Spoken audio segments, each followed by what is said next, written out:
I tell you, there are some times in life where you fall down and you feel like you don't have the strength to get back up.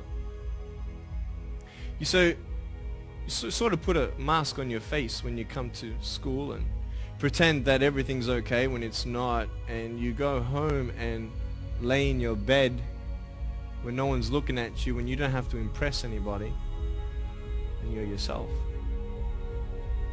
And fear comes in. You know the fear that you have as soon as you walk into the doors of your house, maybe if there's a broken home. Maybe you have doubt in your life. Maybe you don't know for sure what's going to be happening in the future and it scares you. Maybe you're worried about what people think of you, what people say about you.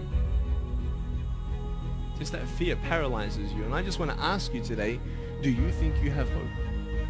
Because I tell you, I'm down here, face down, and I have no arms, no legs. It should be impossible for me to get back up. I mean, you go home and tie the legs and arms of your brothers and sisters and like push them down and see how long it's going to take them to get back up. You know what I mean? You know, you can tell them that you'll see them tomorrow. You know what I mean? But this is the thing. It should be impossible for me to get back up, but it's not. You see, I will try 100 times to get up, and if I fail 100 times, if I fail and I give up, do you think that I'm ever going to get up?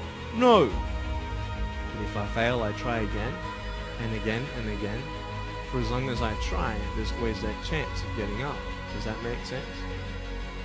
And it's not the end until you've given up.